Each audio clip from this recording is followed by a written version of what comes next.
గౌరవ రేవంత్ రెడ్డి గారు మాట్లాడినటువంటి మాటలు మరి తీవ్రంగా ఖండించదగ్గ మాటలు మాట్లాడారు. వారు ఒక ప్రజాస్వామ్యబద్ధంగా రాజ్యాంగబద్ధమైనటువంటి ఒక పదవిలో ఉన్నటువంటి మరి మాట్లాడిన మాటలు కావు. వారు మాట్లాడిన మాటలు ఒక ఫ్యాసిస్ట్ లాగా మాట్లాడినారు. వారు మాట్లాడిన మాటలు ఒక అజ్ఞానిలాగా మాట్లాడినారు. వారు మాట్లాడిన మాటలు ఒక అరాచకవాదాన్ని తలపించే విధంగా మాట్లాడినారు. చివరికి ఒక రేసిజంని తలపించే విధంగా మాట్లాడినారు. కాబట్టి వీటిని బీఆర్ఎస్ పార్టీ తరఫున తీవ్రంగా ఖండిస్తూ ఉన్నాం. వ్యక్తిగత దూషణలకు పోయి మరి అధికారంలో ఉన్నాం కదా, ఏది మాట్లాడినా చెల్లుతుందనే విధంగా మరి వారు మాట్లాడుతూ ఉన్నారు. వారికి భాష మరి తెలంగాణలో మన హైదరాబాద్లో చెప్పుకోవాలంటే గలీజ్ భాష అంటాం దాన్ని.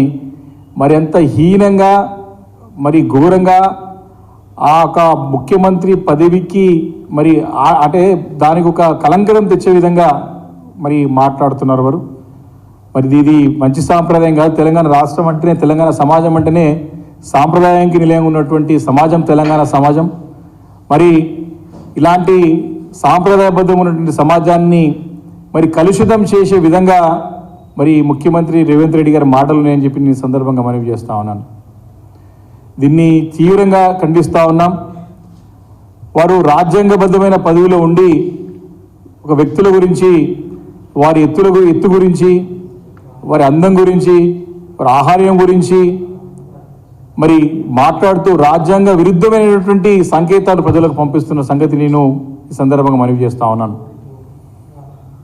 వారు రాష్ట్రానికి ఏమి కావాలా, పరిపాలనలో ఉన్నటువంటి లోటుపాట్లను చక్కదిద్దే ప్రయత్నం చేయకుండా, ప్రజలకి ఏమి హామీలు ఇస్తుందో నిలబెట్టేటువంటి ప్రయత్నం చేయకుండా కేవలము వ్యక్తిగత దూషణలకు మరి ముందు నుంచి కూడా ప్రయత్నం చేస్తూనే వస్తూ ఉన్నారు. ఇంకా దగ్గర మరి 100 రోజుల దగ్గరకు వచ్చిన కొద్దీ వారు ఇచ్చిన హామీలు నిలబెట్టుకోలేము అని చెప్పేసి మరి ప్రజలందరూ కూడా వారు అడుగుతారని చెప్పి మరి ఈ రకమైనటువంటి మరి దూషణలు చేసి ప్రజలని తప్పుదో పట్టించే ప్రయత్నం చేస్తుండని చెప్పి నేను సందర్భంగా మనవి చేస్తూ ఉన్నాను.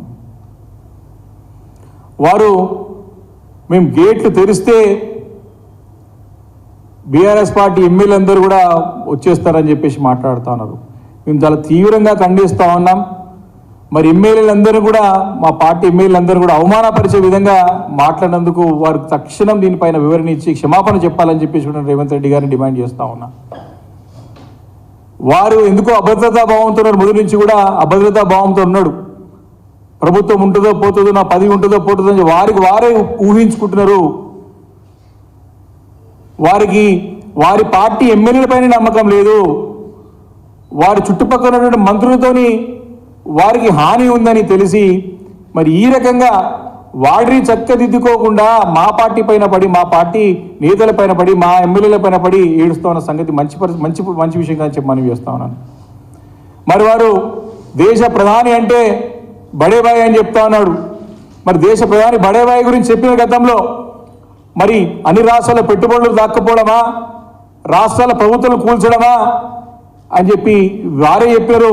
మరి అలాంటి నేతనైనా బడేబాయ్ అన్నాడు.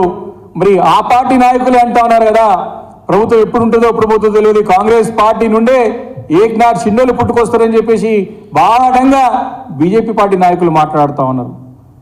నీ పార్టీలో నీకు పట్టు లేకుండా, నీ పార్టీ ఎమ్మెల్యేల పైన కమాండ్ లేకుండా మరి ఏదో అభద్రతా భావంతో గేట్లు తెరిస్తే మా ఎమ్మెల్యేలందరూ వస్తారు, బీఆర్ఎస్ పార్టీ ఎమ్మెల్యేలందరూ వస్తారు, వారే ప్రభుత్వాన్ని కాపాడుకుంటారంటే ఎంత వారి యొక్క మానసిక స్థితి ఏ రకంగా ఉందో మనం అర్థం చేసుకోవచ్చు.